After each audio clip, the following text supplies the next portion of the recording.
Est-ce que d'abord, quand vous avez juré infidélité à votre mari, vous avez tenu vos promesses? J'ai pas juré, mais promis. Oui. Est-ce que vous avez tenu votre promesse? Eh bien oui, oui, très vite. D'ailleurs, on disait que tant qu'il y avait, enfin pas esclavage, mais asservissement et capitulation, il fallait cesser notre engagement d'être... on s'est dit, bon, il va être infidèle, mais on ne va pas s'abandonner, mais on ne va pas se jurer fidélité, parce qu'on en avait connu d'autres avant, et puis lui aussi, puis moi aussi. On s'était choisi parmi d'autres femmes, d'autres hommes, et puis on se dit, on ne va pas se jurer fidélité, comme à l'église, ça c'était exclu. C'était la génération. Mais est-ce que vous avez connu cette situation dont parlait Daniel Thompson, qui est de vivre avec votre mari, enfin, marié, et un amant régulier, je veux dire, régulier? Non. Non, parce que je vivais, mais je couchais avec un. Je ne couchais pas avec deux. C'était très difficile. Très difficile de partager. Une femme se partage en C'était difficile. C'était plus facile un amant de hasard, comme ça, dans une situation, qu'une installation. C'était plus difficile. Et puis l'installation est beaucoup plus difficile à accepter, je pense. Oui, parce que ça c'est la vraie infidélité, parce que l'infidélité passagère, il y a des gens qui sont infidèles, je pense vraiment par nature, il y a des gens qui sont infidèles dans les petites choses de la vie. Quand on dit par exemple un client fidèle, il y a des gens qui changent de coiffeur sans arrêt, qui changent de restaurant sans arrêt, il y a des gens qui pendant 30 ans vont chez le même coiffeur, il y a des gens qui ont ça en eux. Et c'est vrai qu'à partir du moment où on sait qu'on vit avec quelqu'un de profondément infidèle, là je crois en effet qu'il y a une complicité à établir.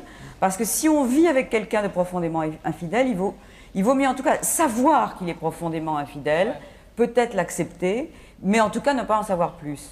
Parce que en fait, le moment le pire, c'est le moment où on vous dit la vérité. C'est quoi savoir mais ne pas en savoir plus? C'est quoi la nuance? C'est-à-dire ne pas vivre comme une imbécile ou comme un idiot.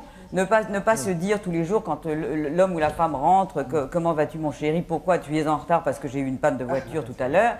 Ça c'est une sorte de mode de vie qui est je crois dégradant, qui est terrible parce qu'il y en a en tous les cas un des deux qui sait enfin il y a un mépris de l'autre qui est terrible. Mais à partir du moment où on a dans un couple forcément des codes, c'est pas un contrat mais ce sont des codes quand un couple est un couple qui fonctionne, qui justement se parle, qui se connaît. Je crois qu'il y a un certain nombre de choses qu'on devine, et même dans le non-dit, il peut y avoir une complicité. Mais il doit y avoir une complicité. Quoi qu'il arrive, je pense qu'elle équivaut quelquefois peut-être au silence, ou quelquefois peut-être aux paroles, mais il doit y avoir une complicité. Je crois que si chacun est de son côté et que la vie devient une cachotterie l'un vis-à-vis de l'autre, ça, je trouve ça très inacceptable. Entendu. Merci Daniel. Je vais faire une infidélité à tous nos invités pour quelques instants, en passant aux questions des spectateurs de Studio 102. Avec vous, Sylvia et Flo. C'est pas de refus, c'est pas de refus. Justement, pour reprendre un peu ce que disait Daniel Thompson, il y a une question très pointue sur l'infidélité. Elle nous vient de Charlotte qui a 18 ans. Est-ce qu'on se sent moins coupable quand on révèle son infidélité à son partenaire ou quand c'est lui qui la découvre? Quelqu'un veut répondre à ça? Au hasard, allez, tiens, Gilbert. Moi, je me suis toujours senti coupable, donc il n'y avait pas de problème. Je me suis toujours senti coupable. Et j'agissais en fonction de ça. C'est-à-dire qu'il fallait absolument que je la rende plus heureuse qu'elle n'aurait été si j'avais été fidèle. Ça doit être pénible de vivre coupable. Non, c'est pas pénible. Non. Mais je suis fidèle à beaucoup d'autres choses à côté, mais sur votre coiffeur, par exemple. Voilà, mon coiffeur, 25 ans, mon garagiste, 25 ans. Là, à mon avis, vous allez amuser quelques spectateurs qui vont vous trouver que vous êtes un terrible provocateur, Gilbert. Ah non, je sais pas la provocation, c'est ma façon d'être. Les gens évoluent très vite. Bon, en plus, donc c'est très difficile de dire que dans 5 ans ou dans 10 ans, on sera toujours sur le même niveau, on aura toujours les mêmes centres d'intérêt. Donc on peut se retrouver, on peut partir ensemble en étant très bien ensemble, et 10 ans après être complètement à l'opposé. Moi c'est ce qui m'est arrivé. Donc, mais je suis tout à fait, c'est pas du tout, je suis tout à fait d'accord là-dessus. On ne sait pas ce que l'avenir nous réserve. Ce que je veux dire, c'est qu'à la base, quand moi je me suis engagée, je me suis dit j'ai envie de vivre avec lui et j'ai envie de faire ma vie avec. Maintenant, je ne sais pas évidemment ce qui se passera dans 20 ans, mais à la base, j'ai cette certitude. Donc tous les jours, je vais me battre pour garder cette certitude. Et c'est tous les jours. Comment vous battez? Je veux dire, bon, il y a plein de choses. Enfin, il y a énormément de dialogues. Vous connaissez tous les tout petits trucs à vous, vos spécialités. Énormément de dialogues. On parle tout le temps. Et on fait des mises au point régulièrement. Et puis, bon, monsieur parlait du point de vue sexuel en disant c'est pas évident. Nous, on est très libre de ce côté-là. Bon, peut-être aussi parce que... vous êtes très libre? Ah oui, non, mais on est très libre dans le dialogue. Je veux dire, s'il y a quelque chose, s'il a des fantasmes, il va m'en parler. Si moi j'en ai, je vais lui en parler. Il y a un échange. Maintenant, je veux dire, ça ne veut pas dire que je suis prête à accepter tous ses fantasmes ou qu'il est prêt à accepter tous les miens. Mais au moins, on peut en parler. Et d'en parler, ça donne un début. Je veux dire, il y a des fantasmes au départ, on n'est pas très chaud. Bon, je l'ai connu. Enfin, quand on a vraiment commencé à vivre ensemble, j'avais 18 ans. Hein, maintenant, ça fait 10 ans. Bon, au départ, j'étais toute jeune, toute nouvelle. Il y a des choses, bon, je disais, ça me paraissait... Bon, petit à petit, en dialoguant, on arrive... Vous disiez Gilbert, j'ai pas entendu. Les fantasmes, il y a forcément un frustré sur les deux. Hein. Détail. Florian. Vous dites au début de l'émission que l'infidélité avait suscité nombre de mots d'esprit chez les grands écrivains. Il y a pas mal de grands écrivains ce soir ici, avec quelques mots d'esprit, quelques remarques. Par exemple, Olivier, étudiant, qui nous dit « Le mieux, c'est de tromper sa femme avec sa maîtresse avec sa femme, ça évite les problèmes de couple. » Vous voyez ce que je veux dire, hein, bon. Il y a Sarah qui nous dit « On ne trompe pas sa femme, on se trompe de femme. » Joli. Joli.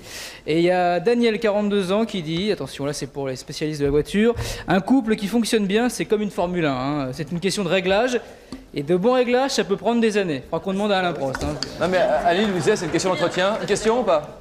Ah non, pas pour l'instant, très bien. Sylvia en avait une autre. Hein, Sylvia, pardon, Sylvia. Oui, j'en ai une qui nous vient de Gisèle qui a 68 ans, qui est retraitée et qui nous demande s'il y a... Où êtes-vous Gisèle? Ah là, bonsoir madame. Bonjour Gisèle. Donc Gisèle nous demande, est-ce qu'il y a un quota au-delà duquel les infidélités ne sont plus supportables? On parle beaucoup des quotas. Qu'est-ce que vous voulez dire Gisèle? Le retour des quotas laitiers? Qu'est-ce que vous voulez dire elle pose la question de savoir. On peut avoir un micro là-haut, je sais pas si... 40% d'infidélité française. Ouais. Avant de trouver Christine Pascal, qui vous a fait un petit coucou de Lausanne et qu'on va rappeler dans un court instant, je voudrais qu'on regarde un extrait de son dernier film qui s'appelle donc Adultère, mode d'emploi, que vous avez peut-être vu au cinéma. Ce dernier film nous invite, en l'occurrence, dans cette scène qu'on va regarder maintenant dans une salle de bain, on va retrouver un homme et une femme, un homme qui trompe sa femme à peu près comme il respire, et une femme qui l'a trompé une fois pour se venger. Vous allez voir que les choses sont un peu immorales, puisque c'est presque lui qui se fait pardonner, alors que sur le coup qu'elle lui reproche, en l'occurrence, effectivement, il a beau jeu, puisque cette fois-ci, il ne l'a pas trompé avec la fille, on soupçonne de l'avoir trompé, je ne sais pas si c'est extrêmement clair. On retrouve donc Vincent Cassel et une jeune actrice qui s'appelle Karine Viard, très bien, dans ce film de... Merci beaucoup, dans ce film de Christine Pascal. Regardez cet extrait. Pousse-toi, connard. Me regarde pas. Ah, arrête, espèce d'obsédé. Quoi? Moi obsédé? Moi j'ai rien fait, moi c'est pas comme toi. Quoi? Tu te fous de ma gueule? Et la Véronique, là, tu l'as pas sautée peut-être? Alors là, je te jure que non. J'ai failli peut-être. Je l'ai pas sauté, ça je te le jure. Je te le jure. Putain. Sur la tête des chats. Sur la tête des chats de ma mère qui meurent tous à l'instant foudroyés dans d'atroces douleurs. Si jamais j'ai sauté Véronique.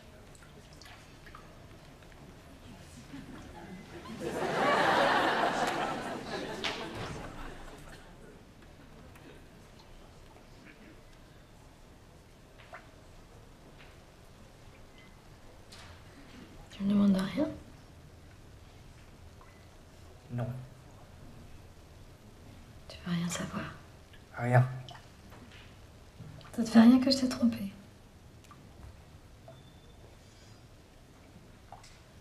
Je te pardonne.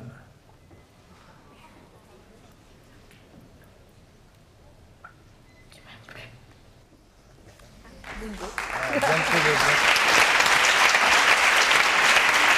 Film Adultère, mode d'emploi de Christine Pascal, avec Richard Berry, Karine Viard, pardon Karine si vous nous regardez, et Vincent Cassel qui joue également dans La haine de Mathieu Kassovitz. Une question à Christine Pascal qui est en duplex avec nous pendant toute cette émission de Lausanne, où vous donnez des cours de scénario à des jeunes scénaristes ou des futurs scénaristes.